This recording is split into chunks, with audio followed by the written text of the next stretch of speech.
Welcome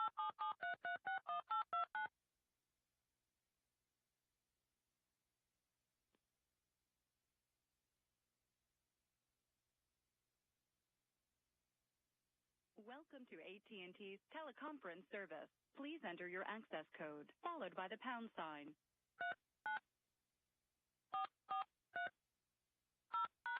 There are 3 participants on the call, including you. You are joining your conference as the host. For a menu of available commands, press *#.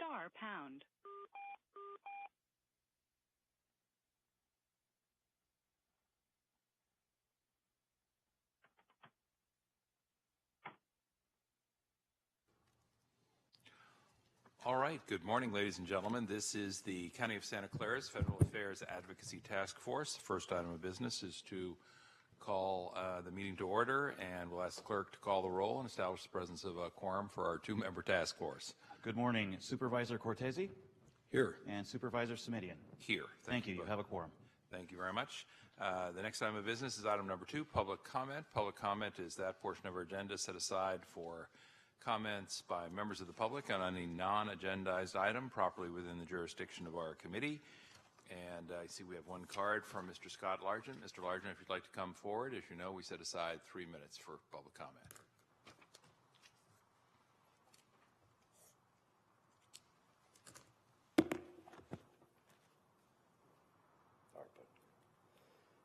Good afternoon, everyone. Scott Largent.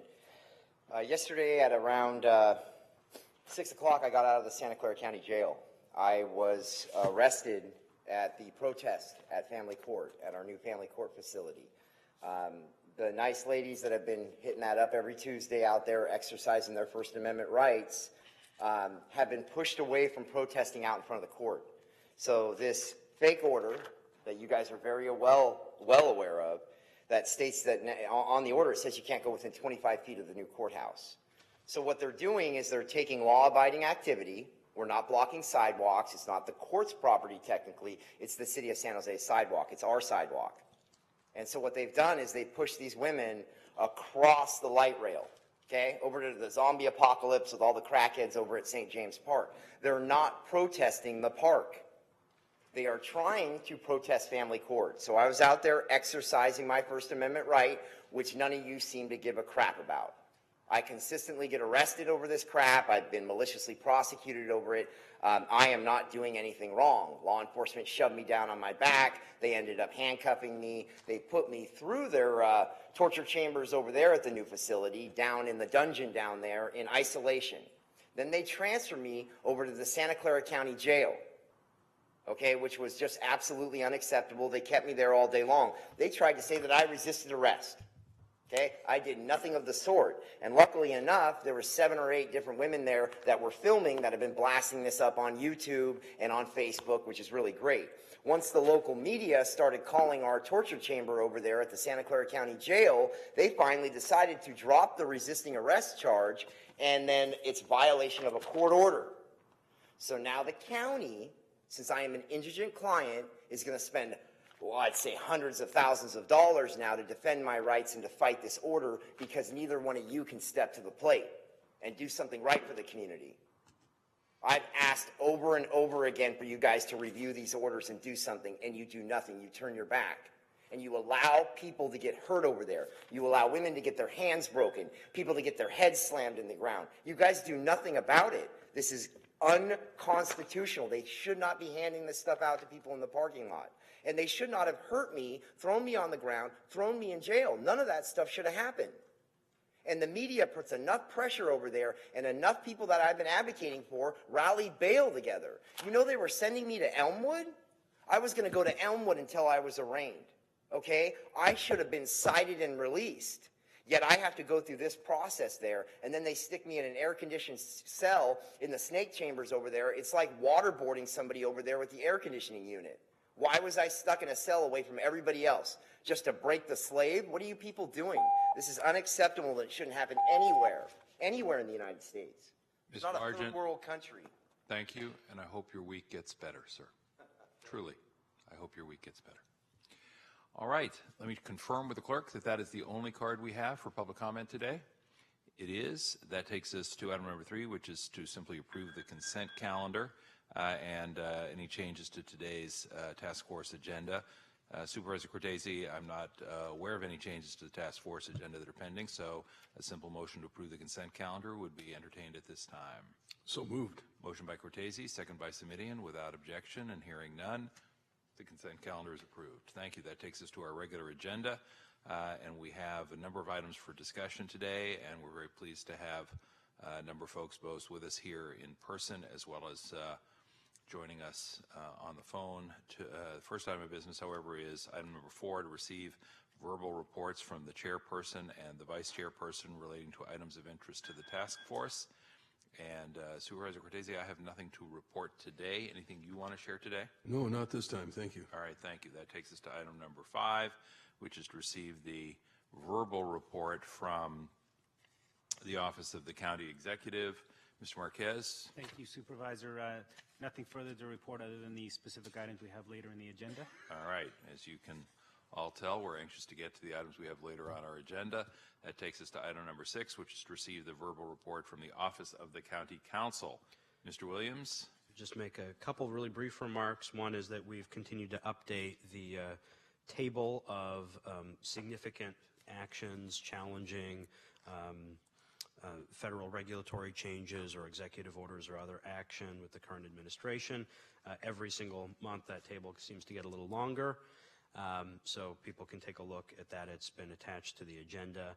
I will note that we continue with the active litigation that the county is a part of, and there's been quite a bit of success on the in the litigation, both the counties, but also litigation that the county has been supporting and leading amicus efforts across the United States with respect to the Trump administration's efforts to impose grant conditions related to immigration, including cases out of Chicago and Philadelphia that the county has really led national amicus brief coalitions, and where there are nationwide injunctions, as well as a case out of the city of Los Angeles. So that's all in addition to obviously the county's own sanctuary jurisdictions case. So that information is also in the table, and otherwise I'm happy to answer any questions.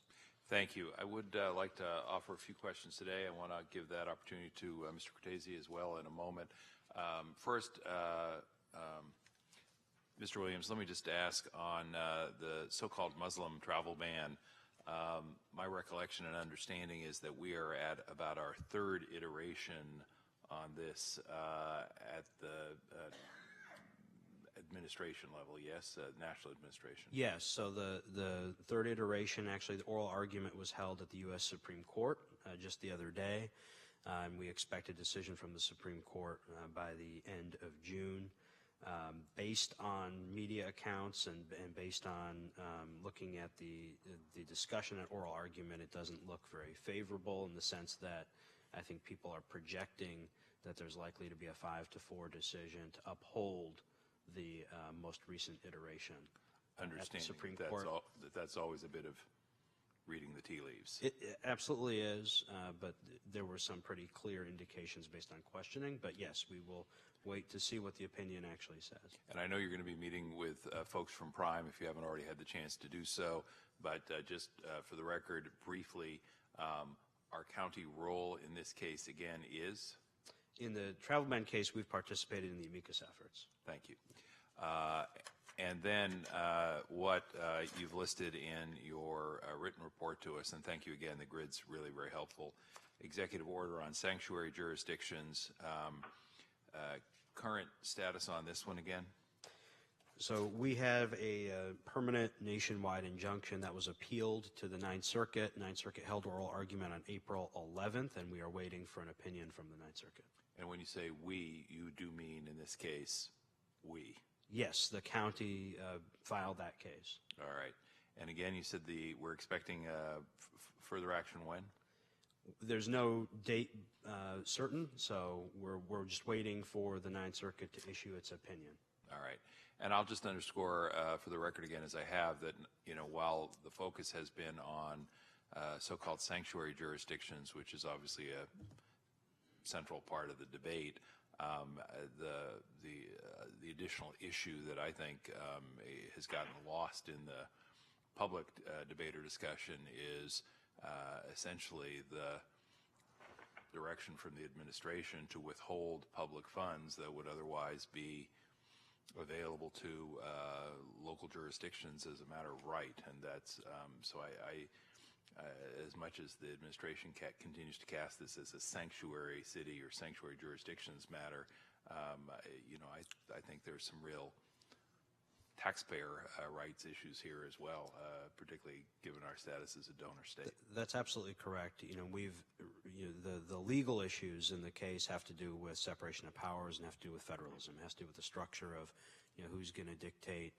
how local resources are used. Is that going to be a board of supervisors or a city council, or is that going to be the President of the United States? And under our constitutional structure, that should be the local elected officials. And in terms of federal spending, does the President or Congress have spending authority? And our founders were very clear that they were putting the power of the purse with Congress and not with the President. So those are the significant legal issues in the case. One of the things that I've repeatedly said is, even if immigration isn't the particular issue of most concern to a specific individual, substitute whatever issue you care most about, because what we're talking about is structural power of the presidency here, and everyone should be concerned, regardless of their view on immigration as a specific issue, about the attempt by this president to use federal funding as a weapon, and by the way, that's his term, as a weapon against cities and local governments. So obviously the specific policy issue here is local government's involvement with civil immigration enforcement. But if the president has this power as he claims to have, then he or any other president could try to use that power on any policy matter, and that's what's very concerning. Thank you. I have just two or three more where I'd like a quick update before I turn to Supervisor Cortese. Net neutrality. So the net neutrality case is pending, but we did file a lawsuit challenging the repeal of net neutrality, and that case is still in the very early stages of proceedings. Thank you. DACA. The DACA case, we are also a plaintiff in that case. There's actually been a lot of things happening. There's multiple cases.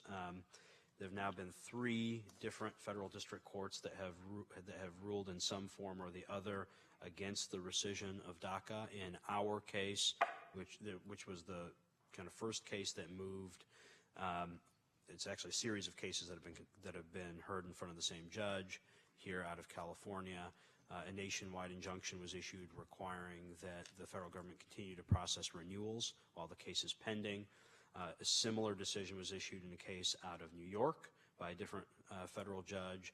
And then most recently, a third federal judge out of D.C. Issued a slightly different ruling that basically rescinded the rescission, as I think one way to put it, vacated the rescission, which would also require the processing of new applicants. However, that vacation was stayed for 90 days, and an opportunity was given to the federal government to try to articulate some different rationale or different reasoning for the rescission. So that's kind of all in progress too. There's a bunch of appeals pending. There are a number of appeals in the various cases. There are 6 cases that were heard together here in California that are all pending in front of the Ninth Circuit. Appeals by the federal government, appeals by some of the plaintiffs on some of the causes of action in the cases. So there's a lot of activity, a lot of procedural items being disputed as well. So without going into all the details, it's a big web of litigation. The other most recent development is that Texas and several other states have now filed their own lawsuit seeking to have the program declared unconstitutional, and seeking to actually have people who currently are recipients have their eligibility revoked. So that's now the latest twist. That just happened this week. Thank you. And the last question I have today, and then just a quick process issue about this is, where are we on the exemptions to the ACA's contraception mandate, the so-called religious and moral exemptions? The interim final rules had been issued. Those had been stayed through injunctions that are on appeal, but we're still also waiting the final rules being promulgated after notice and comment. Okay. And our role on the comment side? We submitted comments. And do we have a second by the apple, or was that it? That was it. And then if we don't like the ultimate outcome, then the question arises whether or not there's the basis for litigation. That's right. We'll have to assess based on what's finally issued, and then assess who's the best plaintiff and what role we would consider. Thank you. As I mentioned at the outset, Mr. Williams, I find the grid, all 27 pages of it, very helpful as a way to sort of keep track of where we are and what we're up to. And more importantly, perhaps, what the status of these various items is. I do have one or two thoughts about how it might be even a little bit more user-friendly. So I'm going to ask my office to work with me and you and your office just to have a brief conversation about that. Okay? Sure. But again, really very helpful. Supervisor Cortese, additional questions or comments on this item? Just one, and that's with regard to the Texas lawsuit you were just referring to. Is there any silver lining there in terms of extending, just the procedural issues around the subject matter for those of us who are interested in having these cases pending for as long as possible until we get a new president? I'm just wondering, you don't have to comment on that last part about the new president, but I'm just wondering, what you would predict will happen procedurally. Will the courts be in a position to sort of consolidate all the law in motion going forward? So it seems like that case is coming so much later than the other cases that it might be on its own track and might essentially delay things further in terms of a final disposition. Well, it's interesting. The Texas Attorney General said, well, they were filing this case because, there needs to be a venue to determine the constitutionality of the program. That's pretty patently disingenuous statement, because obviously that's at issue in all the other litigation. I think what's going on is I think they want a different venue to try to get a district court judge that's favorable to them to issue an order that contradicts the orders issued by the district court judges in the other cases, which I think they strategically view as something that will actually expedite the appeal process to the U.S. Supreme Court. I think what they're trying to do is get this in front of the U.S. Supreme Court as fast as possible. So in a sense, all these multiple cases adds procedural complications, but I think they're trying to make it, I think what they're trying to do is have conflicting decisions to expedite the involvement of the U.S. Supreme Court, which would be from those who want to see this program continuing. That's a negative. Got it. Thank you. Good explanation. All right, then, without objection and hearing none, we will consider item number 6, the verbal report from the Office of the County Counsel, received, which takes us to item number 7, which is to receive the report from the Office of the County Executive regarding the status of $2 million in federal Interior Department grant funding, which was awarded to the Santa Clara Valley Habitat Agency. And let me turn to Ms. Marquez and ask who from the team is going to be presenting on this item. And I will have to turn to Danielle Christian. Yes. Will let us know. Ms. Christian? Yes, Danielle Christian, Legislative Manager. I'm going to ask Jill McCaffrey and my staff to provide an overview of the report that's in your packet, and then she and Prime Policy Group can respond to questions that you might have. Great. Please do. Good morning. The last Federal Affairs Advocacy Task Force, Intergovernmental Relations, was asked to reach out to the Santa Clara Valley Habitat Agency regarding a Department of Interior grant appropriated for the Santa Clara Valley Habitat Plan. In September 2016, the Habitat Agency was awarded a $2 million grant from the U.S. Fish and Wildlife Service, which is part of the Department of Interior, under its cooperative Endangered Species Conservation Fund Non-Traditional Habitat Conservation Planning Assistant Grant, which is a mouthful, so it is better known as a Section 6 grant. The funds were designated to the Habitat Agency to assist it with acquisition of property in Santa Clara County for the protection of key habitat for covered endangered species and to complement a suite of other conservation goals. The Section 6 program funds were appropriated by Congress and should have been dispersed to the Habitat Agency in the fall of 2017.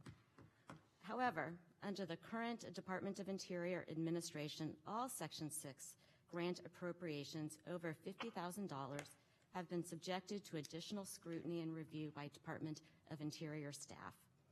To seek disbursement of these funds, Edmund Sullivan, the Habitat Agency's executive officer, on his own and with the National Habitat Conservation Plan Coalition, have met with Department of Interior regional staff in Sacramento, Department of Interior staff in Washington, D.C., Congressional Appropriations staff in D.C., with U.S. senators, including Senators Feinstein and Harris, and with the Habitat Agency's Congressional House delegation. And how's that working out for us?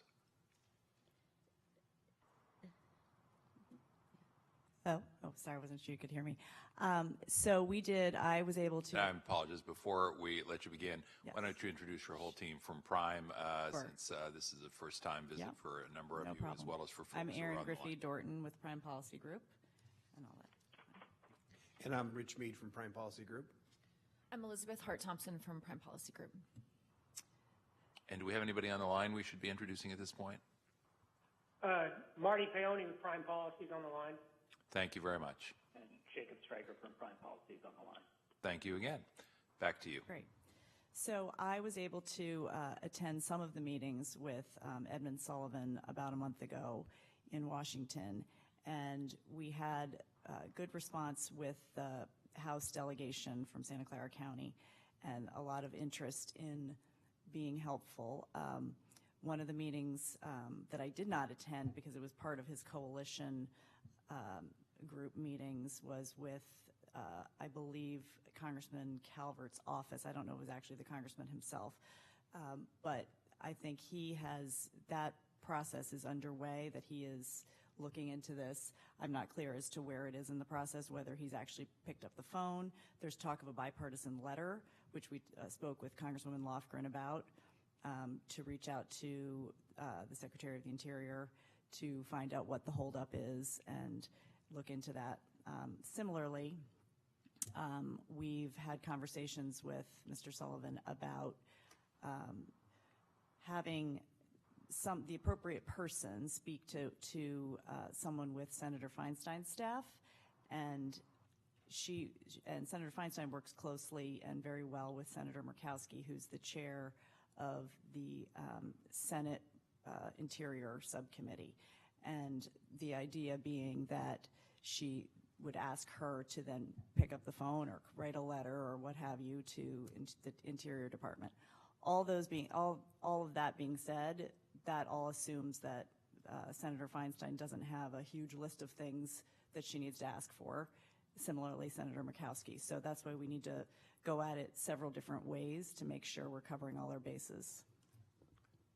Thank you. I have a couple of follow-up questions, but I want to defer to my colleague, Supervisor Cortese, because he brought this issue to our committee's attention, I think it was a month or two ago. And obviously, while there's a specific grant that's a matter of interest and concern, there's a much larger set of issues at play here that's a matter of concern as well. Supervisor Cortese, as I said, I want to defer to you. I've got a question or two in a moment, but why don't I ask you to weigh in at this time? I'm not sure what to say other than, one of the larger issues, and I'm not sure if it's exactly what you're referring to, is that this seems to be happening, not just with this grant in this area, but with appropriations in general. It's happening on the transportation side in our region. And we get a lot of positive, I know when I was in D.C. in March, a lot of positive, we want to help kind of talk from folks, agency level folks, and from electeds, from our delegation particularly. But it's not clear to me what anyone can actually do short of litigation to actually effectively demand that money that's already been appropriated be released. And I don't know if anybody wants to comment on that. I would suppose at some point, in terms of our legal counsel here, James Williams, it may just be a placeholder on a discussion that we need to have at some point, perhaps with other counties in the region who have money being held up, as to whether or not there's some way to go about attacking that problem in a non-legislative way. But that's all I have. Thank you. Let me go back to a couple of points that I think were made and make sure I have them right, and then follow up a little. Can you hear me loud and clear even from this distance? Thank you. So if I understood the report correctly,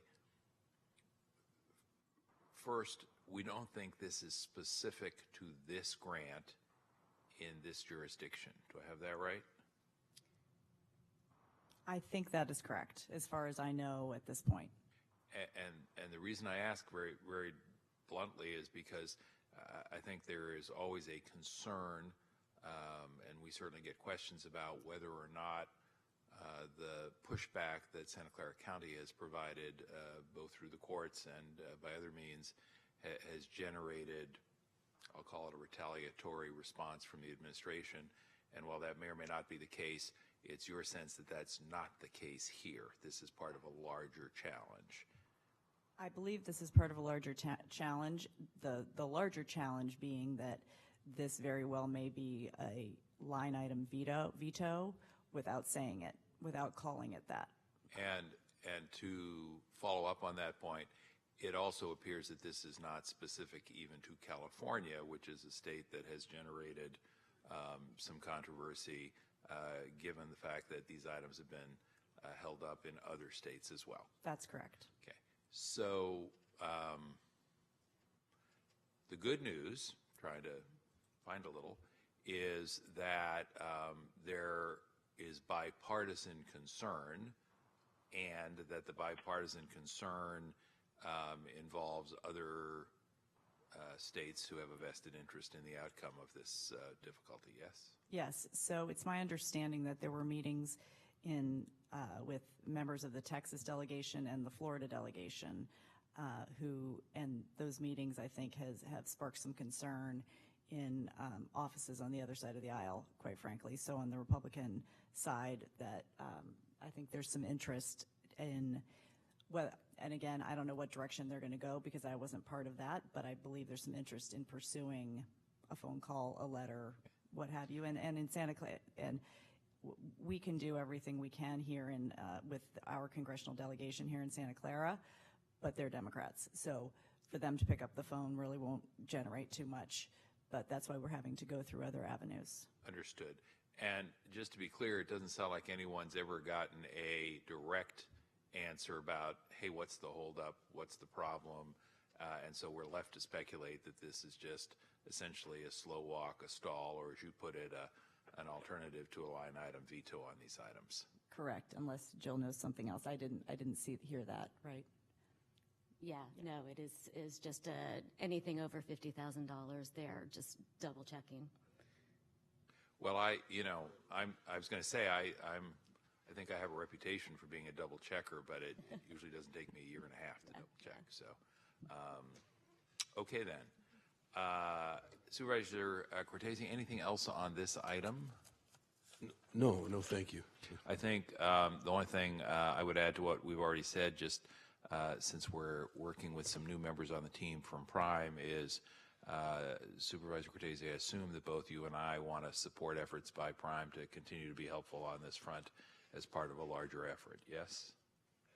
Yes, absolutely. And to the extent coordination is appropriate with people in the region who are, again, our region, the Bay Area region, who are generally of like mind and similar circumstances, that might be a worthwhile piece of coordination to try to figure out. I don't know who's representing whom in D.C. when it comes to Alameda and San Francisco and Contra Costa and so forth, but here we're sort of all in it together. We have a pretty strong regional government set of relationships here, so it will be very consistent, I think, for us to be will be consistent with how we treat each other to also have our our firms in D.C. sort of self-coordinating as well to some degree, at least around these issues where it's just a question of, can we get our money? And there really aren't broad philosophical issues. It's just we want appropriations released. Anyway, that's my final comment. Thank you. Thank you. And again, just to indicate to Brian that we would appreciate and value any further efforts to try and play a constructive role as part of what we understand is a larger effort necessarily and appropriately. I guess I would just ask, because I think I know, but I want to make sure I know, other grants that are in this category in Santa Clara County that we should be aware of, or no? I've not. Supervisor Smitty, at this time I haven't heard of any other grants that are in the same category, but it is an issue that we're aware of, and we've asked Prime Policy Group to keep its ear a little extra open in case it becomes aware of anything. And in meetings with departments, I'm asking to be notified if there's something that our office can do to be helpful in the event that something occurs in another county department.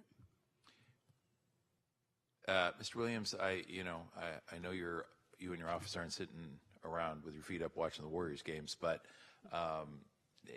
should we be asking you to look at legal issues here as well? Or is it too soon for that? Or, I mean, I'm looking at the sequence of events here, and the award was made back in September of 2016. So, we're a year and a half into this. I mean, we can certainly look into that. My gut sense is if this is actually affecting all of these grants nationally, that there ought to be, that the speedier resolution probably would be political, because if it's actually affecting a broad swath across the country, there should be enough ability to move that forward through that process, because the litigation route's not going to be very quick.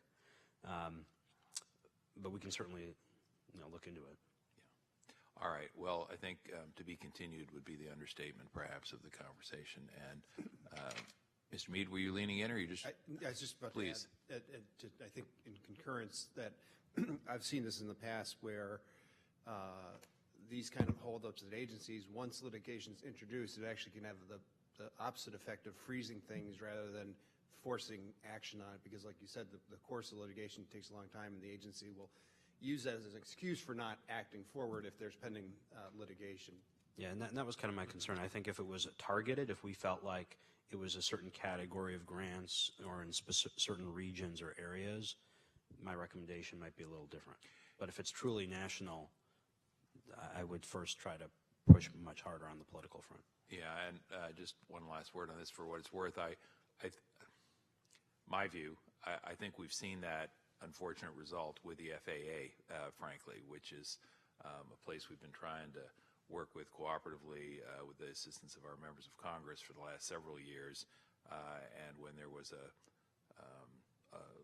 favorable outcome to a lawsuit in the Phoenix area, everybody thought, all right, our moment has come. Now we'll get some action. And quite the opposite. Everybody's lawyered up and not inclined to share information in a way that gets us to any real conclusions. So, please, Dave. Excuse me, Supervisor Cortese. That's fine. Dave is fine.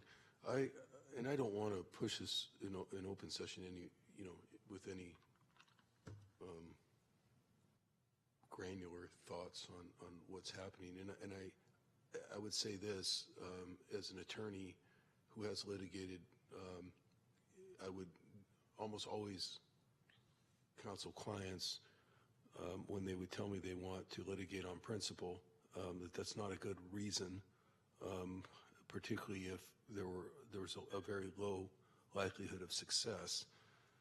I think that you throw that rule out when you're dealing with a rogue executive branch of the federal government that is basically usurping the powers that not only the powers of Congress, but money that's already been appropriated to local governments. And we stepped up, and we have already decided to fight that fight with regard to sanctuary policies, for example. Backdoor way to come back and say, well, you stopped us from taking your money relative to executive order of January 25th, 2017, but how about our 16? How about we, 17, I'm sorry, we just use our executive powers to make it very, very clear that if agency money is released to local governments and local agencies without a clear sign-off, that there's going to be a big problem. So if that's happening, I mean, in some sense, the pattern speaks for itself. I just want to know at some point legally, and not here today in this room, if there is any likelihood of injunctive relief because the grievance is so clear, because there's you can litigate the underlying case all day long as to whether the executive branch has the power to hold up an appropriated grant if that takes 2 or 3 years. But it shouldn't be that difficult a decision for a federal judge to say, I'm going to make the call one way or the other as to whether or not injunctive relief is appropriate to release this money. It's appropriated. The executive branch doesn't have that authority, and what do you got to lose to get to the law and motion proceedings on that aren't going to take more than 6 months to a year, and we've already been waiting a year and a half. I just happen to know this stuff's going on all over the region in the country on the transportation side as well. So I don't think it's. I think we've all agreed it's not an isolated situation. So I defer to further analysis on that, Council. I just wanted to keep a placeholder out there for that kind of maybe more granular analysis of what we might be able to achieve in the short term versus the long term. Thank you. And we're happy to do that. All right. Well, with that request incorporated, Supervisor, we will then, without objection, indicate that we have received a report from the county council's, from the county executive's office, and made a request of county council's office in connection with that report. All right. Thank you very much. And by the way, with our new team here, even though we're in a task force, we are following the sort of typically more formal rules. Aaron, how would you like to be referred to? Is it Griffey Dorton? Dorton, what's your Dorton? That's fine. Thank you. All right. It seems better than hey you across the chambers. All right. Thank you very much. That takes us to item number 8, which is in fact to receive a verbal report from Prime Policy Group relating to federal legislative, regulatory, and administrative climate issues under the current administration in Congress. And Supervisor Cortese, I should indicate, as I've mentioned previously, reports at this task force, I have had a chance to work with the Prime team. We've had significant changes. We have, I think, even more people on task these days as a result of some conversations between Ms. Christian's shop and the folks at Prime. I have had a chance to meet with them in Washington, and scheduled to meet, I think, with you sometime later today or tomorrow. I can't remember when. But I'm very pleased that we're going to have the opportunity to sort of get a fresh take from them in person and on the phone with sort of where things stand now, almost a year and a half into the new administration. So let me ask, who'd like to begin? I'm going to begin. Thank you, Mr. Mead. Rich Mead. And let me just, it's our absolute pleasure to be here in person and give this report. And what we like to do in presenting the issues, give you a little bit of the context, or what I like to call sort of the atmospherics in Washington. What's the mood? What's the tone? What's the feeling? And I think it's safe to say that every new president and administration ushers in sort of new styles and practices and tactics, but it's probably understatement of the year to say this president and administration has taken that to a whole new level. So what's the net result of that? And that is the whole town for the past year and a half has really, really been on edge. I mean, everyone's sort of, waiting for the next sort of, revelation, the next tweet, the next action, the next executive order. No one knows exactly what's coming. Everyone's sort of very much on edge. Even in the government, people in the administration, people in Congress are in the sort of same position of not knowing exactly what's going to play out. There's just a lot of anxiety, if you will. So what does that mean? It just means you have to be that much more diligent, that much more aggressive, that much more vigilant in your pursuit of your policy goals, and that's what we're doing on a daily basis. I just also put this out for sort of getting on your radar screen. The Congressional Budget Office came out with a report recently projecting the federal budget deficit to raise to significant levels relative to the size of the economy. The immediate takeaway from that is not any immediate action or threat. However, things could change, and at some point in time there could be a renewed interest in deficit reduction, in which case programs that the citizens of this county care greatly about could face some threats. That's not an immediate issue or not an immediate threat, but that's something just to look at down the road, whether it's a year away, 2 years away, 3 years away. It's probably some time away, but it may be coming at some point. Mr. Mead, if you could hold on and leave that slide up for just a moment, please.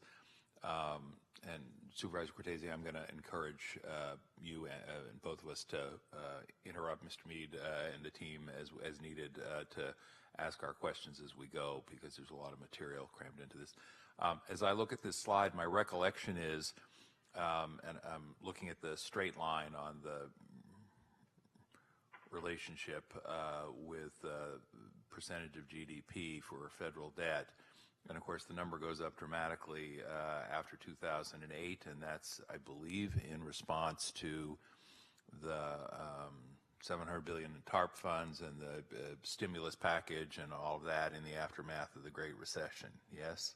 So what's behind the numbers here is there's sort of two dynamics at play there. Yes, the federal government had significant new outlays in terms of the American Recovery Act and the TARP funds, and with the slowing of the economy, that also exacerbated the comparison of debt to the size of the economy. Got it. So you're reminding me, and you're being very tactful, that it's not just a question of additional expenditures, that if there's a smaller GDP as a function of the recession, that the ratio is going to be appreciably affected as well, yes? Yes, that's correct. Then, if I recall correctly, there was concern expressed by those who characterize themselves as fiscal conservatives about that growing debt, and the Obama administration argued essentially, look, we have no alternative. We need to pump money into the system if we're going to keep from going over the cliff. Whether you believe that or not, or agree, is not that's my recollection of the argument. And essentially, the debate broke out about, well, will that ever end? And what we're seeing now is that with the change of administrations, the trend line is still going up, and it's going up as a result of decisions made by the current Congress and the current administration with a different set of stated goals, to try and match you for understatement today. And I guess the question, the connection I want to make sure that I got is that having taken the steps that are putting us on this trajectory, the same folks who are putting us on this trajectory may turn around and say, gee, this is an unacceptable trajectory, and therefore, in order to affect it, we now need to talk about programmatic cuts. Is that the political rationale that we're looking at here? That's the political rationale, and again, my counsel to this chamber is that we've seen this in the past over history, is that once the public becomes really concerned about our debt and deficits, and the voters say we need action, then Congress will look at actions, and we've seen this. You've seen both partisan and bipartisan attempts to rein in deficits, and that can be a combination both on the expenditure side and on the revenue side. And typically in the past, when you've had deficit reduction, successful deficit reduction packages move through Congress, typically it is a mix of both revenues and spending, but nevertheless, those critical spending programs could come under the microscope, if you will, with in future Congresses is what I'm suggesting. Thank you. All right, please continue. I'm going to turn to Aaron to talk a little bit about sort of the election environment and preview. Ms. Dorn? Yep. So we just thought we would very briefly touch on this, just to set the stage for what is happening in Washington the rest of the year. So as you all know, the election season is approaching. Some of us are surprised it's so soon. Some of us are hoping it gets here faster. 74 U.S. lawmakers are already leaving, or are leaving, or have already left. What's significant about that is a very large number. The conventional wisdom currently is that the House will flip and the Democrats will take the majority in the House. The Senate, as the slide indicates, is more likely to stay, yet is still in play. Ms. Norton, let me just interrupt again, and not because it's a political parlor game, but because it obviously has implications for our county. This conversation about flipping the House, I know, has gotten livelier and livelier with the passage of time, and as I see the numbers of Republican members who are stepping away or have stepped away. There was an interesting report out maybe a month or two ago from the Brennan Center in New York, and if it hasn't come across your desk yet, we can follow up and have the conversation. But essentially the argument was that the generic Democrat over Republican number would have to be something like 11% in order for the House to flip, a number that has not been seen in recent decades, and that in fact when the House flipped to go Democratic some years ago, it was with maybe a 5 or 6 percentage point differential on the generic. I guess, not to be too pointed about it, but is there any thinking that perhaps Democrats are simply being unduly optimistic? I mean, you know, I know, again, this is a, you know, nobody's got the crystal ball on this, but I just, I was sort of brought up short by the Brennan report. So. Well, I think that the math favors Democrats. Quite frankly, there are 48 seats right now are currently deemed competitive, and of those seats, 41 are held by Republicans, and only 7 by Democrats. And further than that, 25 of those districts were won by Secretary Clinton in 2016. So we think that that's just the math just works. It's quite simple, and we all know that could change on a dime, of course. I know Liz has some insight on that as well. I was just at a conference this last weekend with several prominent pollsters from Washington, several prominent politicos, Amy Walter, David Wasserman, and I think you're right. The generic has been moving all over the place, but I mean, these are people who are looking at the, you know, the micro level polls, race by race. Across the country, and they are very quick to also point out that since I was there last weekend, it's still April, and that no one should be, you know, measuring for curtains and picking out new carpet, but it's certainly, there are a lot of fundamental indicators that would suggest that the Democrats have over a 50% chance of taking back the House, and that's just as much as to your point about not having a crystal ball. But that's what they are seeing in the field. Thank you. And again, I ask not as a matter of capital P political interest, but because, you know, bluntly, to some extent, our strategy here rests on hanging on with some of the programs and policies that we have in place until there's some relief at the national level. So, you know, it has to be. Part of the reason we have this task force, frankly, is we have to be mindful of the national political climate, and it has to be a factor in our thinking. Thank you, Ms. Dorton. Excuse me. Please. I was just going to add only that the only reason we bring this up is that this is sort of the undercurrent in Washington, and this is what is on in the back, or quite frankly front, of everyone's mind in Washington as the agenda is set for the rest of the year. All right, thank you. Continue. With that as a setup, we're going to get into some more specific issues. I'm going to turn to Ms. Thompson for a report. Yeah, and I know that Supervisors Committee, and this has been a topic that's been very interesting to you. I'm sure you're going to have some back and forth, which we welcome. But I'll kind of Ms. Thompson, let me just share with Supervisor Cortese.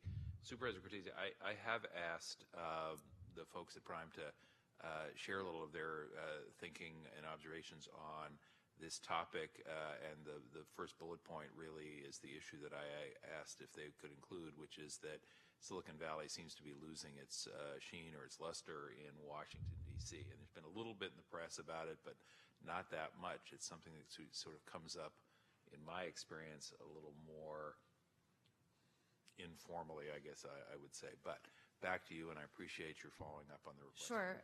So, I think that the general view that tech has had a long honeymoon in Washington and that honeymoon may be over is probably accurate. I also think it's important to note that sort of well before all of the media attention and the prominence of the Facebook hearing, there certainly has been some scrutiny of the culture of Silicon Valley. For example, in 2015, both the Congressional Black Caucus and the Congressional Hispanic Caucus sent, formal letters of request for data on workplace diversity.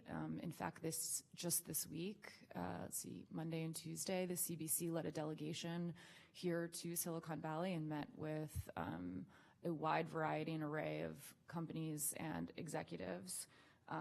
They are very, very, very concerned that, and this was the CBC, that African American employment at most of the tech companies is somewhere between only 3% and 5%. In addition to that, we have the little graphic of the Brotopia. I think there's been a lot of reporting and more in the last year, whether it's sort of the Silicon Valley's boys club, boys club, culture of sexism, hostile workplace, pay discrimination, and that is sort of getting more attraction and has more of an echo chamber, particularly in sort of the Me Too, which Washington is sort of working its way through those issues in a lot of different dimensions.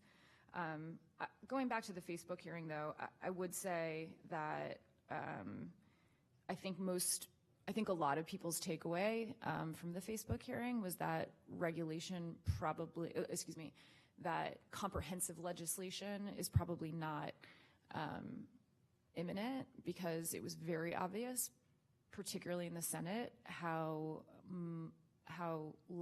the lack of proficiency that many of the senators had with even some of the basics of tech. But then my sort of counterpoint to that, though, I was reading a little bit this morning about the CBC visit in Silicon Valley, and I was looking at the number of gavels that particularly African American members would have. And you have Maxine Waters, Elijah Cummings, India Velasquez, Bobby Scott, Bernie Thompson, Eddie Bernice Johnson.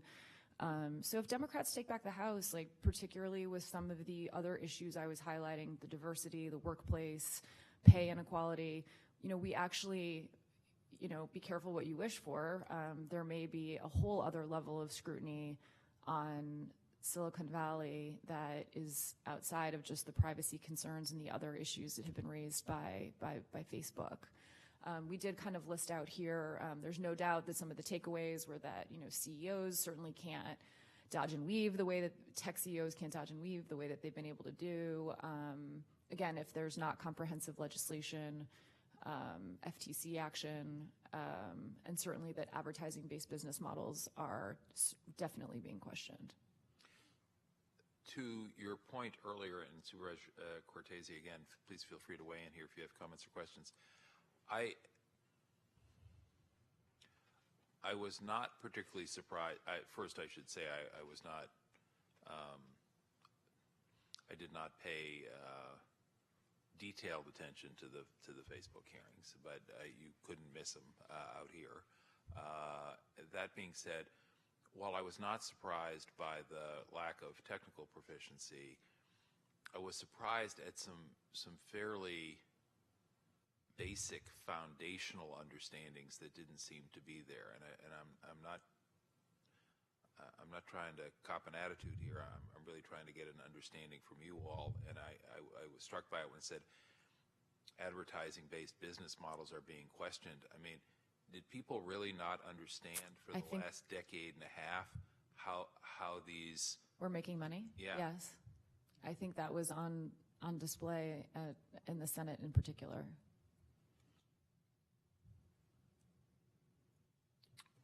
Yeah, I mean, I guess perhaps I'm naive to have thought that sort of, as I say, foundational understanding would have been there, which is somebody's providing a service, somebody's providing content, and somebody's doing it because there's a way to make a profit doing it, and I'm just sort of startled that people there were startled by that foundational notion. Ms. Dorn, I see you leaning in. I was just going to add, though, that I think this is a case of, specifically in the Senate, I think the House line of questioning was slightly different, and I think the Senate as a whole, for lack of a better way to describe it, is a little bit older, right? And they are, and they have computers probably, but do they use them? We don't. So my point is, it's almost a generational. There was a bit of a generational gap, and yes, they have staff, and yes, they should have been briefed, and they probably were, but I think there is still a very basic lack of understanding. No, I do recall when there was the brouhaha around Secretary Clinton's emails that there were a number of members of the United States Senate who said out loudly and in some cases proudly, well, I've never sent an email. And I remember being sort of pinned back in my chair that was a possibility well into the 21st century. Supervisor Cortese, I just want to mention one example on this with which I'm personally familiar for reasons I'll share, that makes me skeptical of any meaningful legislation, for better or for worse, because, as you say, be careful what you wish for. I authored and co-authored California's data breach law here in It's funny you bring that up. the California State Legislature in 2002, and if I remember correctly, the law took effect in 2003. 15 years later, Alabama became the 50th state to essentially adopt the law that we passed a decade and a half ago. In the intervening decade and a half, there has been repeated conversation at the national level about some kind of national security breach legislation, and my recollection is, at least at one time, that Senator Feinstein was looking at this pretty seriously. Senator Boxer. Senator Boxer, okay. Yeah. But here we are 15 years later with no progress on what is a fairly simple, straightforward, none of it's simple and none of it's straightforward, but relative to some of these other more challenging issues, the simple notion of, hey, if you got a breach, you have to report it, shouldn't seem to be beyond a legislative. Well, it's very interesting, Supervisor Smidian, because I worked for a member of the House who, following Senator Boxer's introduction of legislation in the Senate, introduced the first data security bill in the House of Representatives. So I'm familiar with the issue. And how'd that work out? Yeah, seriously. I mean, it never came, even in all of those years when it was sort of at its height, there were votes in the Financial Services Committee and the Energy and Commerce Committee, but it never made it to the full floor. But I think what you see with the data security issue, too, is some of just the broad brush concern. I mean, Rich, you can certainly weigh in on this. Some of the grappling with the technology, but then you also have many entrenched industries in Washington that have found a way to kind of constantly jam up the process. And I will say, I actually think the House has always done more work on the issue than the Senate has, but it's very instructive, I think, when you look down the road towards how a lot of the same issues that were at play there could very much be at play when you think about legislation for the tech industry. And Supervisor Cortese, I mentioned this not because I think, not because I want to highlight the importance of data breach, quite the opposite. I think at this point you can make a pretty good case that there's a national data breach standard that 50 states have adopted, and the industry might like a little greater simplicity, but you can reconcile most of them, I think, relatively manageably. But to the point I was making earlier, I just think, my God, if we can't get a data breach bill after a decade and a half on something that's pretty straightforward, the notion that these privacy issues are ever going to be dealt with effectively or successfully at the legislative level is, I'm skeptical, I guess I would say, and I gather you are too. I don't want to put words in your mouth, but I do notice you say FTC action more likely the immediate threat or benefit, depending on what they do, than legislation. Could you share a little your thinking about what that FTC activity might look like? If I could jump in, please, Supervisor.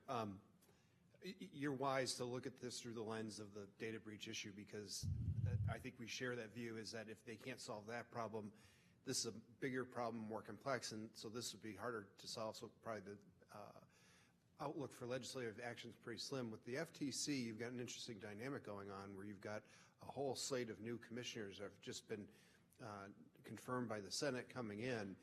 And this new FTC, nobody knows what it will look like. No one really knows what its agenda will be. And so they have authority to look at these companies, and they have some authority to take some actions if they view that their activities are anti-competitive.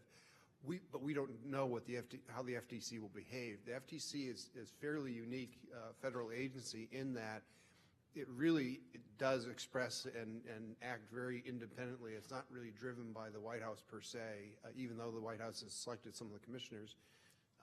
Well, technically they selected all the commissioners, but the mix of partisan, it's a partisan mix on the board. And so it's a little bit of an unknown, but it's easier for the FTC to take action on their own than it is for this complex legislation to go through. So that's why I think that's something for us to just keep an eye on and really try to monitor closely. We in fact plan to, for a number of reasons, be engaging directly with the new FTC commissioners and their new staffs once they're actually sworn in and settled. And are they at all driven by, motivated by, attentive to legislative concerns from the House or the Senate, or really not so much? They're just going to do their thing? No, the FTC's fairly, like I said, independent not only of the White House administration, but of Congress too. They actually, FTC, interesting enough, a little bit of an opposite effect, FTC actually has a reach into Congress because they will send up a number of staffs to the congressional committees. They've got a number of detailees, what we call, in the committees, and they actually can slow down and stop Congress from doing things the FTC doesn't like. So it's actually a fairly powerful agency. And some of the commissioners I've known personally in previous jobs they've had. One is a former, well, two are former Senate staffers. One is a former official from the CFPB that I worked with when he was there. So we know these people, but we don't know how they'll act as the new FTC commissioners. That's a bit of an unknown. Thank you. Supervisor Cortese, should we let the team proceed? Thank you. Please do. And thank you for your patience with my questions and engagement on this, to be continued at the risk of stating the obvious. There are some issues that we think potentially pose some risks and some threats. The first is there's a new chapter that was turned in the Congressional Review Act. As you guys probably know, this is the law that was passed in the 90s that allowed Congress to pull back regulations they didn't like shortly after they were finalized by the agencies.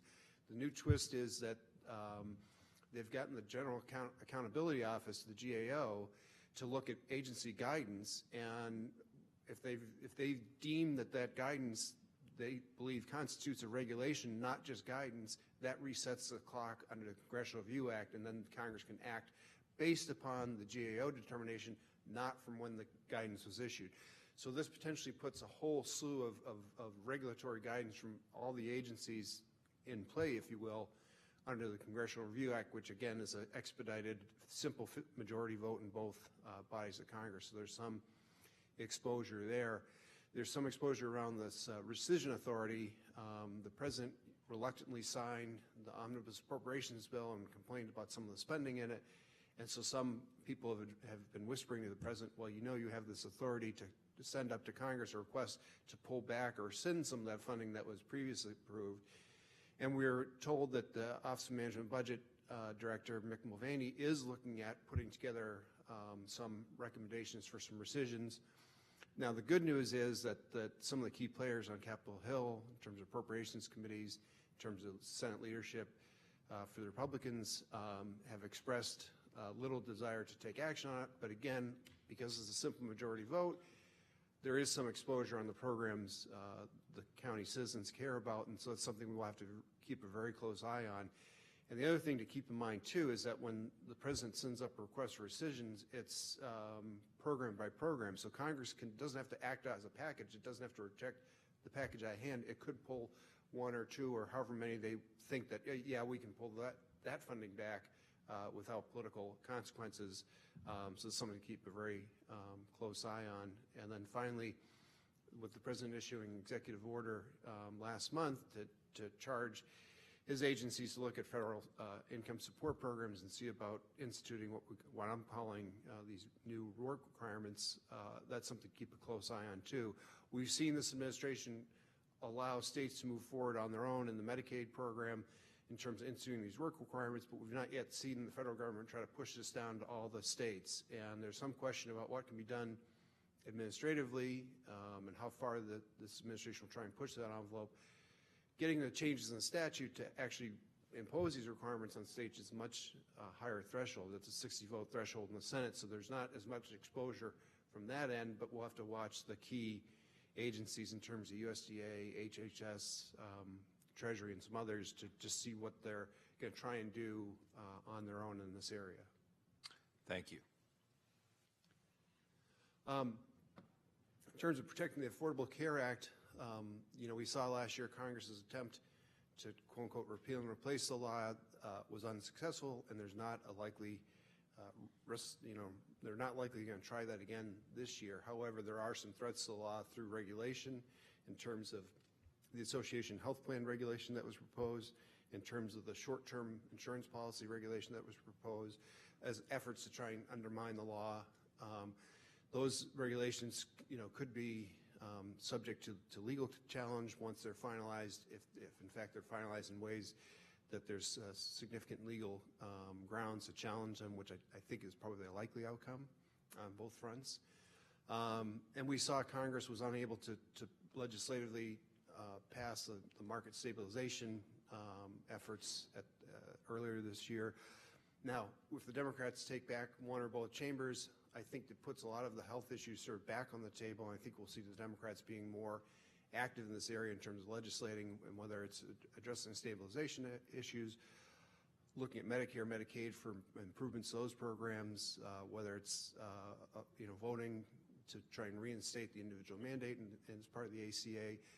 We don't know the full agenda just yet, but we are pretty confident that if Democrats take the House, that health care will be a prominent issue and priority for them. We touched upon yesterday the 340B program at the hospital, and that is obviously a concern, both in terms of what the administration has tried to do through regulation and Medicare reimbursements, and in terms of potential for legislation. This is an area that we anticipate there will be legislative activity. How far it goes and how sweeping it goes, we don't yet know. And excuse the interruption, I don't mean to put you in a tough spot here, Mr. Mead, but I gather there is a genuine concern that the program has perhaps been abused or overused in some instances. I think there's sort of there's probably several layers of concern with the program. One is, has it grown too big? Is it expanded too large a program? And that's certainly one of them. Another is an issue around transparency. How are the hospitals using the monies they get from these discounts? And then the third is the underlying statute that created this program was not very clear in directing authority to the administration that administers this program. I think there's some interest in statute trying to clarify exactly the parameters of the program so that for future actions they'll have more authority to take those actions. So if you're us, understanding that the us is 20,000 different people who may have different points of view on this, but if you're us, your concern is, even if well-founded, curtailing the program will have financial impacts for our county, and or folks may go too far in such efforts, and or folks may use this as an opportunity to gut the program for reasons of their own. Is that an accurate? That's a good summarization of the concerns, is the potential for loss of revenue, if you will, through this program.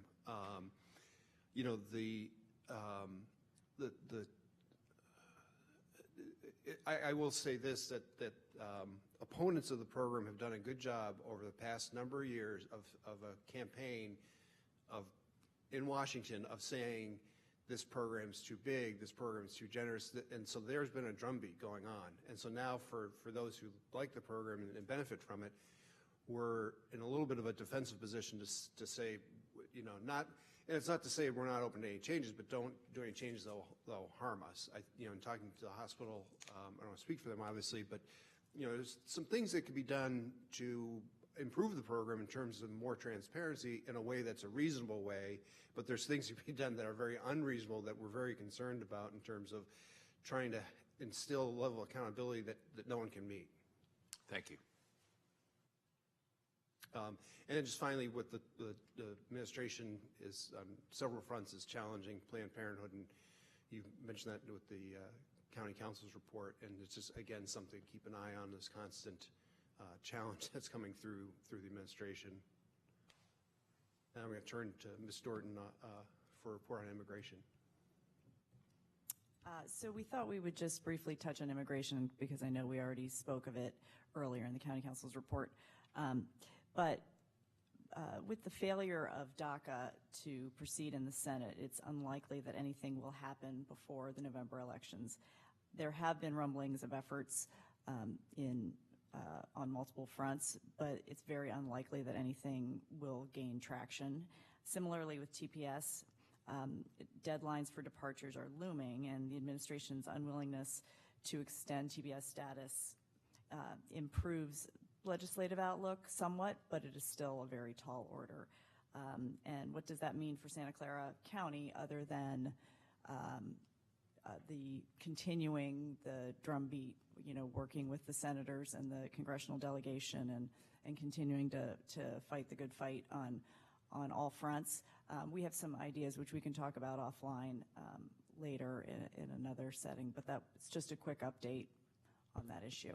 And just forgive me, because I have a particular history and interest, and if it's something you want to just follow up on rather than respond to off the cuff, but my recollection is that the TPS status was, I'll call it, revoked for Salvadoran nationals several months ago now. Right.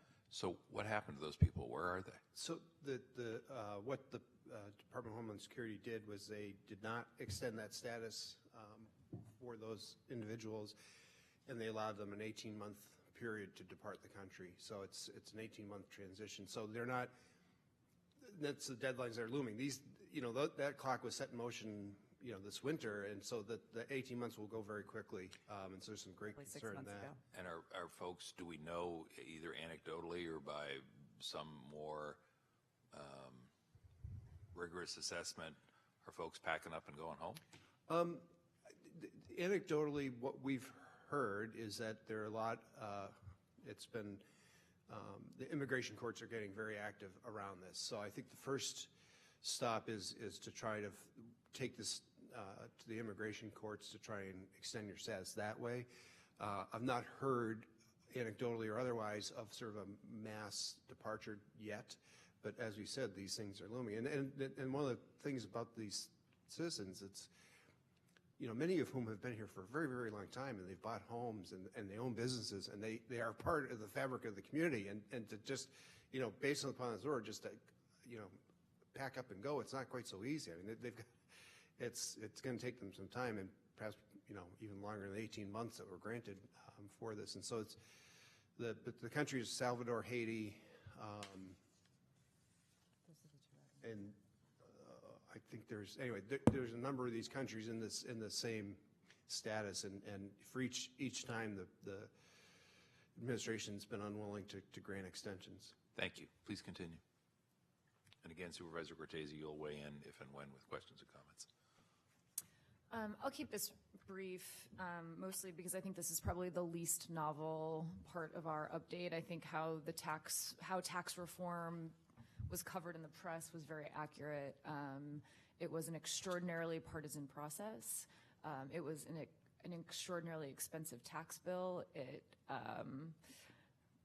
only did more to sort of fray relationships between Democrats and Republicans. There is bipartisan agreement, theoretically that, a technical corrections bill is needed. As is often, almost always the case, there were unintentional drafting errors made. Democrats, of course, feel like those errors are made more frequently when a process is rushed. There is partisan disagreement over sort of how and when to proceed on any sort of technical corrections bill, i.e. Democrats are not interested in rushing to help Republicans sort of dig out of a mess of their own creation. And specifically on the interest the county cares most about in terms of the tax-exempt bonds, the good news was that the class of bonds was preserved. But again, this is a matter of dollars. So in order to preserve those bonds, they took away the ability for multiple refinancings, which is of concern, and how these bonds are used in practice in the real world, and that was taken away. So there is bipartisan support for restoring that, but again, it's a matter of opportunities. One of the opportunities come to correct that, and again, the dollars involved in making that correction. I noticed it says conventional scenario is lame duck. You're trying to tell us what with that? I think that, sorry, I got really loud there. That just sort of conventional wisdom is that in a lame duck session after the election in November, there might be more of a willingness for Democrats to join with Republicans and just get some of these issues sort of taken off the table. But who knows? I mean, I think some of that will just depend on what party perceives at that point it has more of an advantage. And if, for example, if Democrats took back the House and decided that it still was not not in their interest, or it wasn't in the interest of the Democratic Party, and they would prefer to wait until they have the gavels and so on and so forth. So it is a little bit hard to predict, but that is still the conventional wisdom. Thank you. Continue. So this last slide, we thought we would just leave you with a few points to think about, maybe for another meeting, or just food for thought, or for discussion here if it merits it. In some research that we've seen, new research is indicating that children age 0 to 3 should be the focus in early education funding considerations.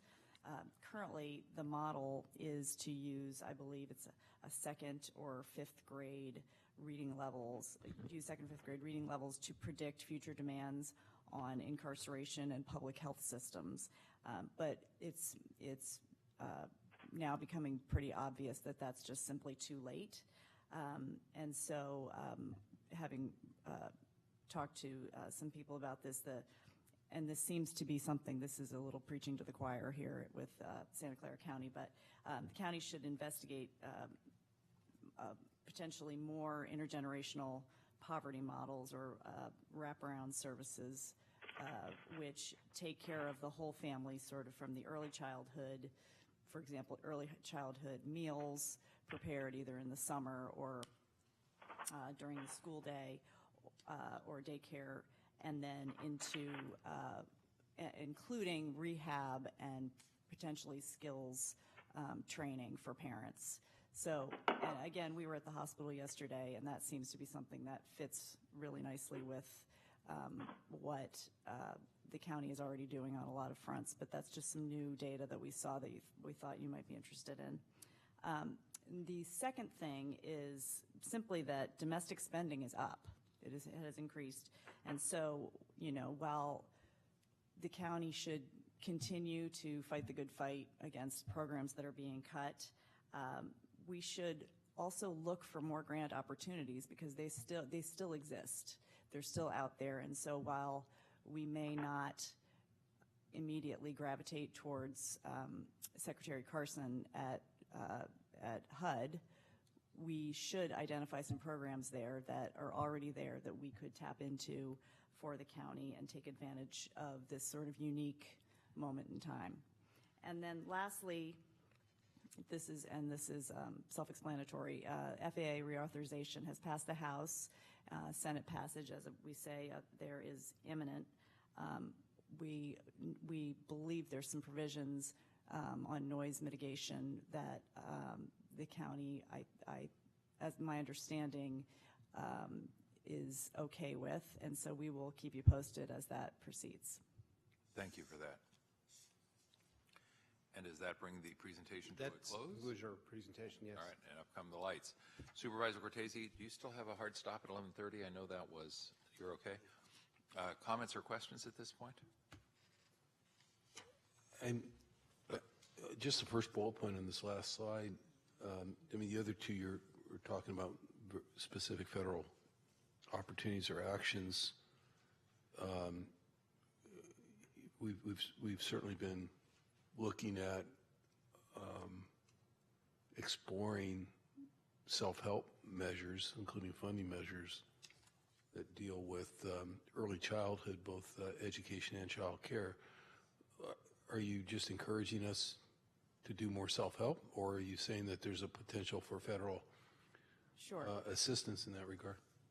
So I had spoken with someone at the National Association of Counties who had been collecting this data, and they're just encouraging anyone who asks, quite frankly, to continue to look into this. And I can get you more information on whether there are specific programs, but that's just they're discovering that the need, that's, you know, in their data collecting, that's where the need is. And so I'm not necessarily answering your question exactly, but we can look into that and get you more information.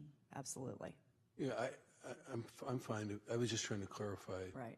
We just put it on here just as something to think about. My guess is that we're probably influencing the discussion at NACO, especially with Supervisor Yeager there, and he's been leading the effort here, including a new pilot program that's established, and there's been some discussion about larger long-term funding possibilities for the county, you know, self-help wise. But I would say, as far as research, maybe just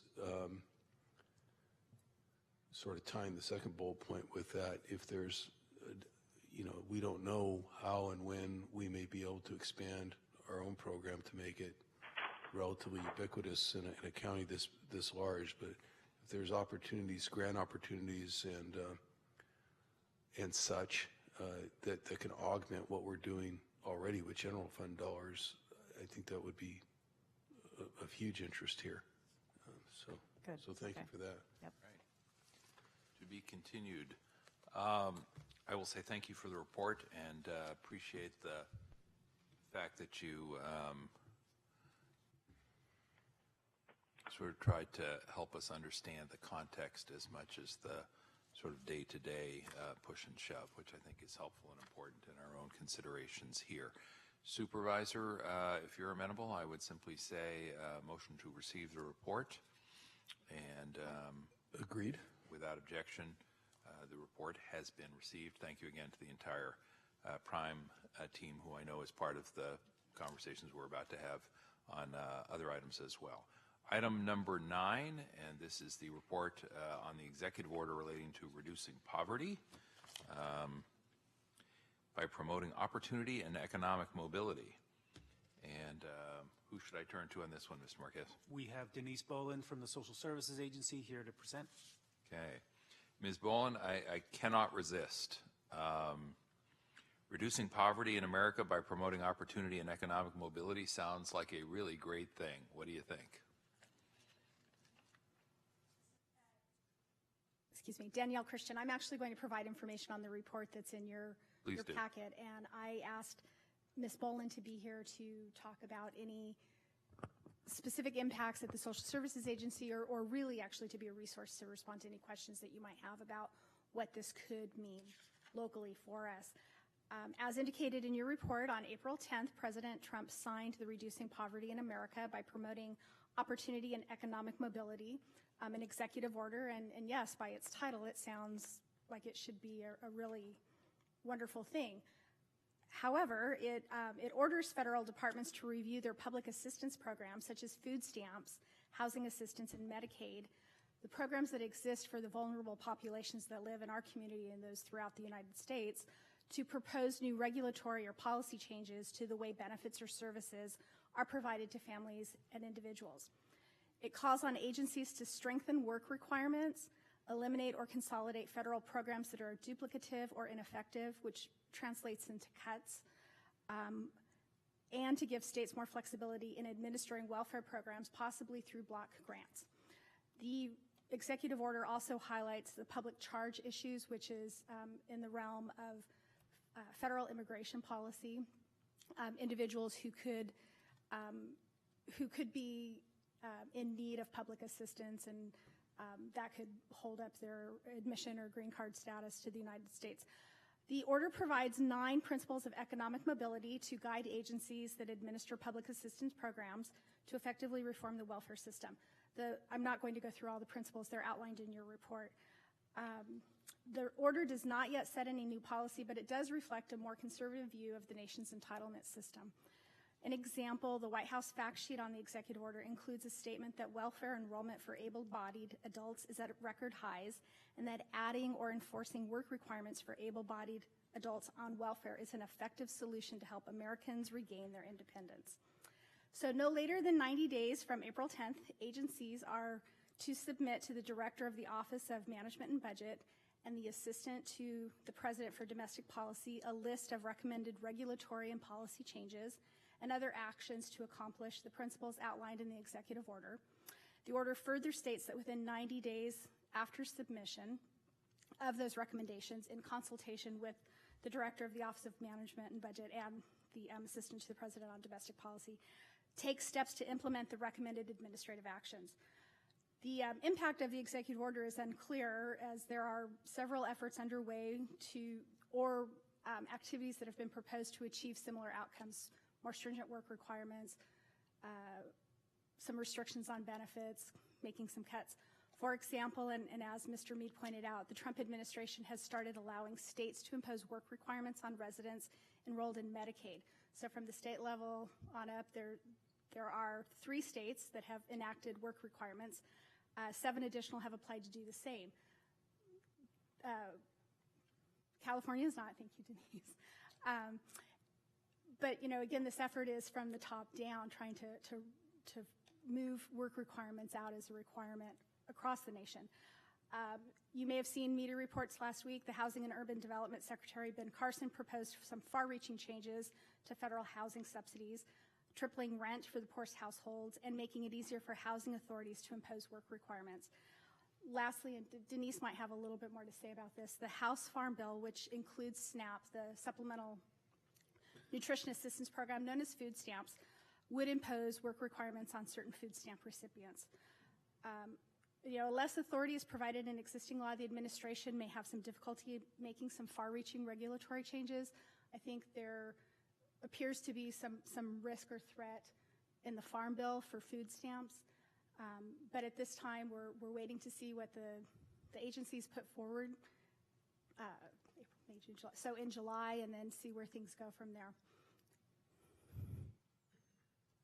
Let me turn to Prime, see if they have anything else they want to share to provide context. Then I've got a couple of questions, and I'll turn to Supervisor Cortese, of course, as well.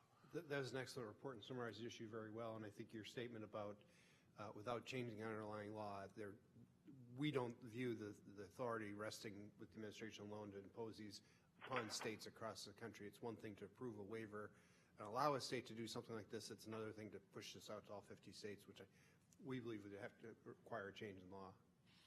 Thank you. So you anticipated actually my first observation, which is it sounds to me like we have 2 different related but distinct operations underway here, an effort to simply do by regulation whatever the administration can, and then separately to empower the states, if you will, through the waiver process to do more than the federal government could simply do through regulation. Is that the twin tracks we're on, as we understand it? Yeah? Yes, those are 2 tracks. Then, and Ms. Boland, if you want to chime in here, certainly feel free.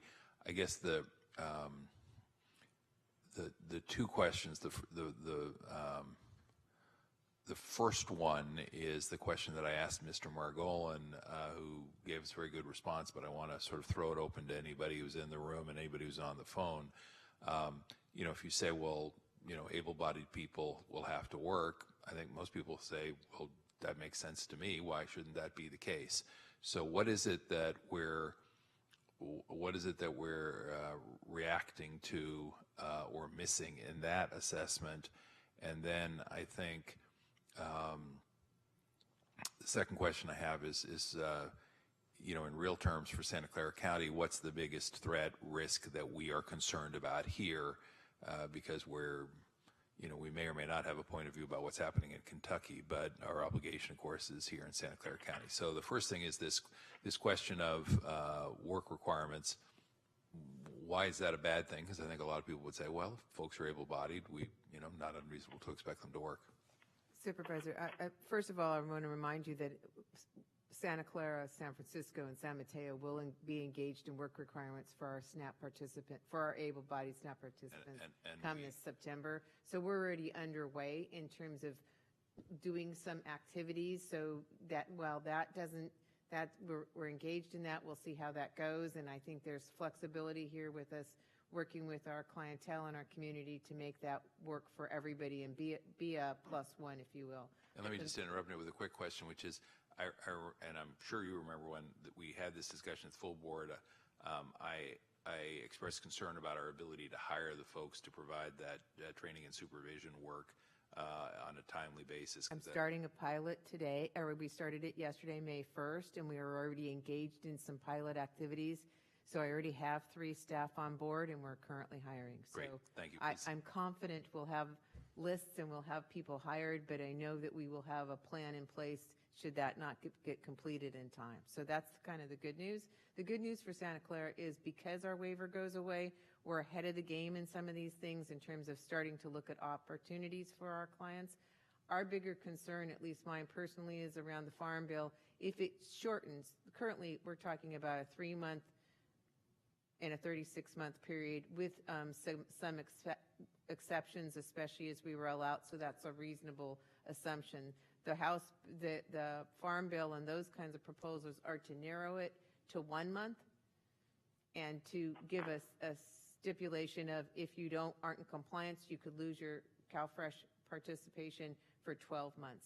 That's a much more serious one, and I don't think we could be I don't think that's a reasonable request. When we talk about work requirements, we're really not talking about work. They may be doing. Excuse me, Ms. Boland, I'm sorry to interrupt you again, but I just want to make sure I understood the point you were making about 3 months versus 1 month. Is that 1 month if you're meeting the work requirements, or 1 month if you don't?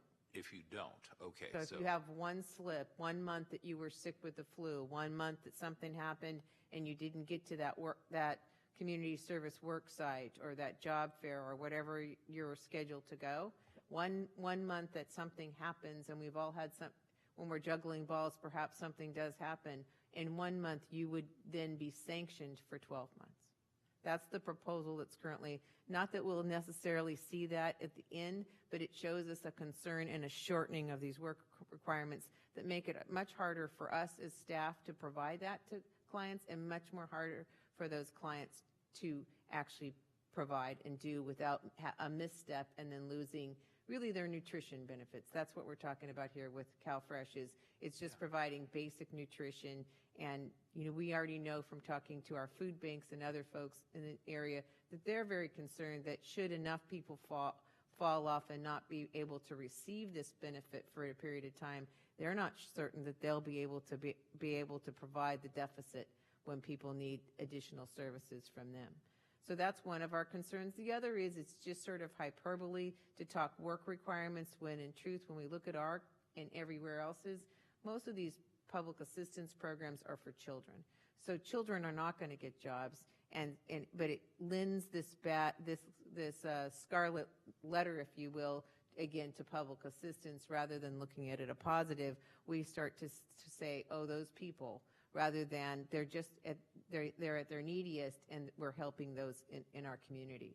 So some of these proposals also talk about even impacting children's school and reduced lunch and other things which we think would have far greater impact to our community. But we are underway with our ABOD proposal, so I think that part makes it easier for us as long as it maintains with some flexibility as we currently see it. Thank you. If I could add to that. Please, Brian. Comments about flexibility. One of the things that's been raised is that the necessity for, to the extent these requirements are imposed, that there are sufficient flexibility to account for, say, an able-bodied adult who also has to care for, say, their parent or another family member, and that may be a full-time caregiving role, and that should count towards their work requirement. Think flexibly for instances like that. Make sure those requirements have that built into it so that you're not harming. Exactly. And right now, there are a number of exemptions that allow us to exempt. We believe that probably 30 to 40% of our current population, which is a narrow one that they're talking about, will be exempted for a variety of reasons. So as long as we're able to exempt them for reasonable, when they can't work because they're caring for an elderly parent, because they have some sort of disability themselves, that would be reasonable. We're a little concerned that we may not have that flexibility, and that would then be harmful to our community. All right. Additional comments on this subject, if any? I'm going to ask my staff to follow up, Ms. Boland, with you on just some additional information I'd like to understand a little bit better than I do right now. But pleased to hear that you've been able to move forward on getting the folks in place to help us with the transition. Supervisor Cortese on this item? Oh, nothing. Thank you. All right. Well, then we'll ask Supervisor Cortese to offer a motion to receive the report. So moved. And I will second without objection. The report will be received, and we'll say thank you again.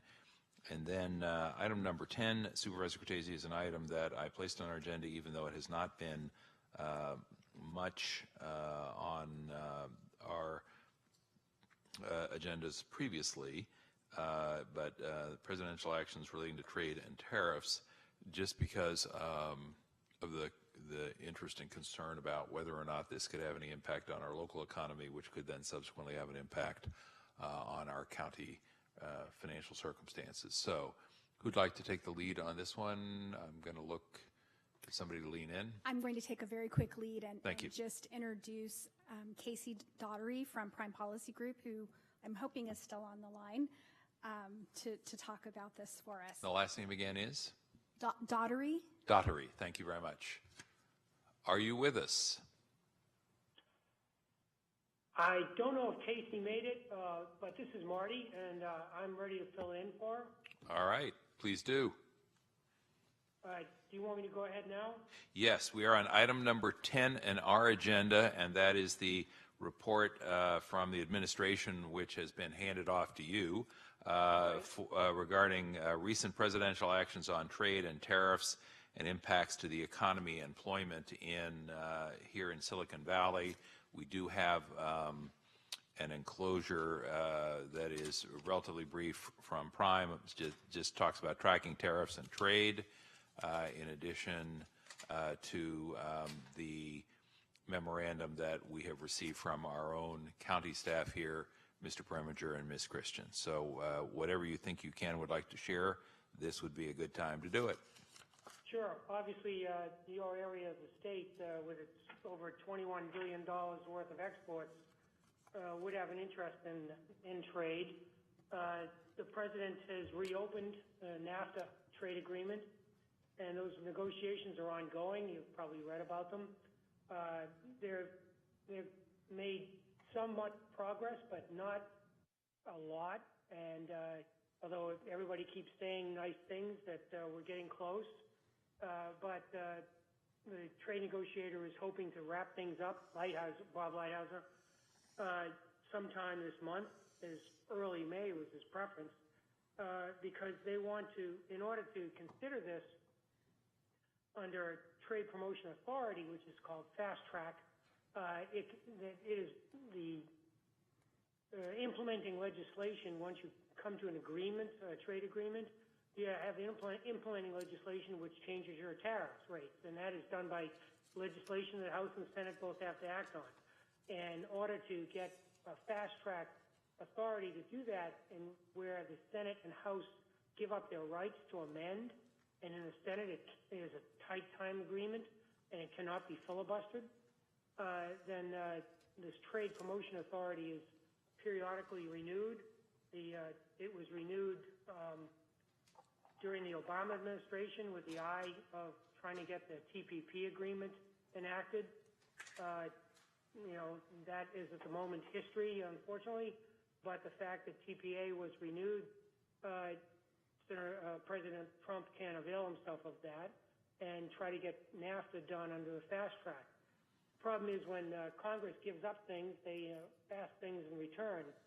And so there's a layered notification policy involved in TPA, which takes a number of days that they have to notify Congress of their intent to sign the agreement, and so much time before they can sign it, and then so much time before they have to send up implementing legislation.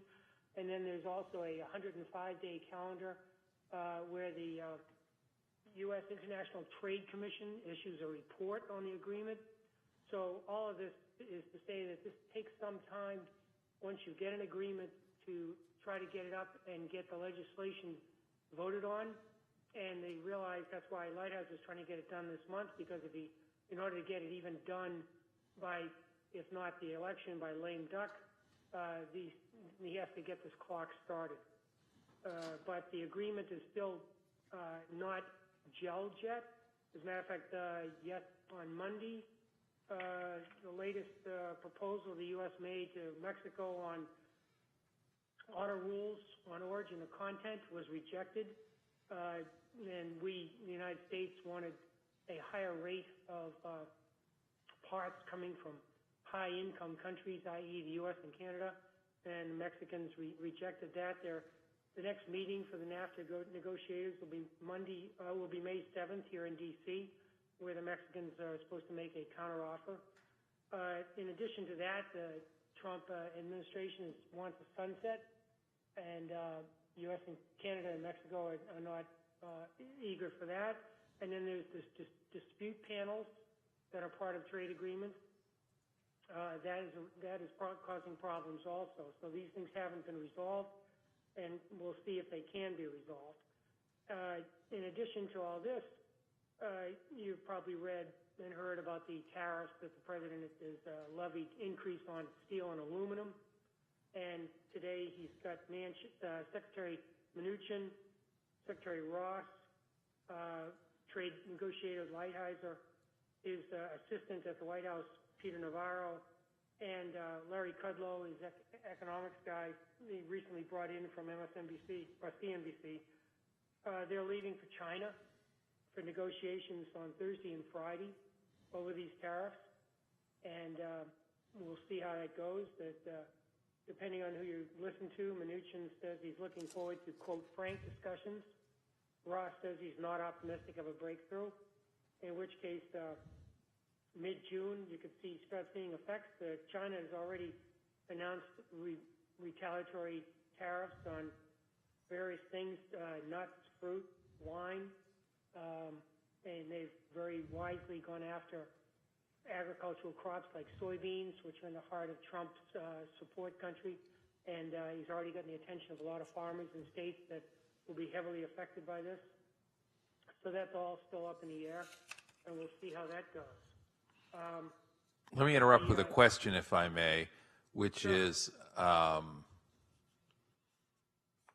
do we have some notion, do you have some notion, I guess is perhaps the better way to phrase it, what would success look like from President Trump's standpoint? We hear and read about the activity, but it's what's the end game here, if you think you have a sense of it, or what is the goal of the administration in all this? What would success look like if it was achieved? Well, there's two. If he can negotiate a new NAFTA agreement, regardless of whether it's only makes changes around the edges, but he can, he'll be able to give you waive the document and say he's found peace in our time and claim victory there. As far as the China, if he can negotiate some IP negotiations with them where they give a little on that, and he can claim victory on that, and then he can moderate the steel and aluminum tariffs and bring that back. He can claim victory there. He can get some intellectual property give and take there. So it'll just depend. If once you started a fight like this, he's very good at being very bellicose, and then all of a sudden claiming victory when he doesn't get that much.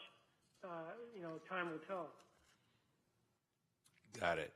So, I'm He's asking. already, for instance, with South Korea, for example, he's already got an agreement with them on steel and aluminum, and they're just negotiating the fine points.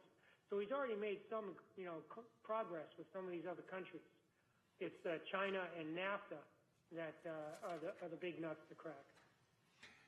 On China and NAFTA, and I'm asking the question not in a partisan fashion, but in an effort to sort of understand, as I say, what the end game is here. It sounds to me like your assessment is that the administration is more interested in being able to achieve a claim a victory for political purposes than has a significant substantive policy agenda in either of those two venues. Is that?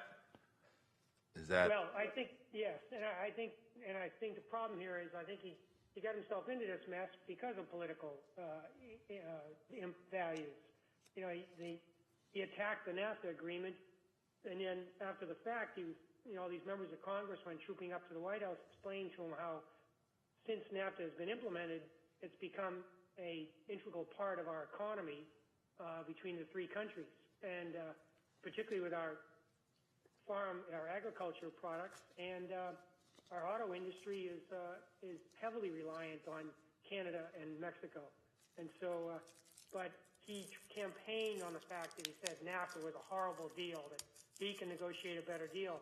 So now he's going to try to come up with something that he can claim is a better deal. And like I said, even if it just is a nibbling around the edges, he'll claim peace and he'll claim a big victory. All right, thank you. Supervisor Cortese, comments or questions?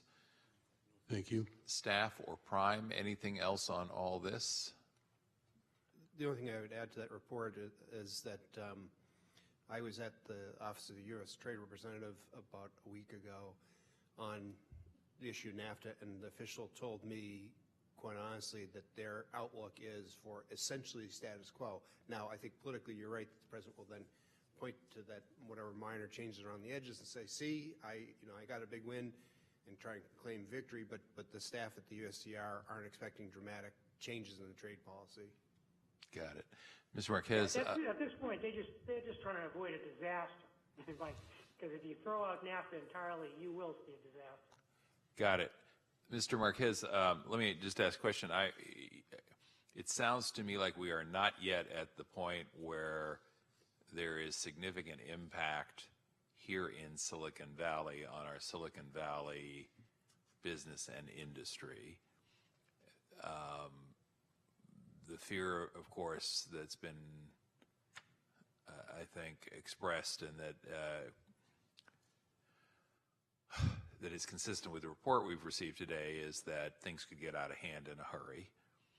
I noted, actually in fairness, my staff noted and shared with me a story in the Mercury News that the city of Fremont nearby actually, I believe, expedited the purchase of a couple of fire engines because they were concerned about a $45,000 surcharge that might be coming as a result of new tariffs on imported steel. So I thought, all right, there's a real world connection. I'm not aware, Mr. Marquez, of us making any adjustments in our budgeting or our financial planning based on any of these trade and tariff issues, but I just want to confirm that with you, and understanding that you may not be privy to the innermost thoughts of every single member of the staff who put in a budget request. That's sort of what I'm aware of, too. I'm not aware of us making any difference in how we're purchasing based on anticipated tariffs. All right. Well, like so much of what we talk about, to be monitored going forward, I think is the answer.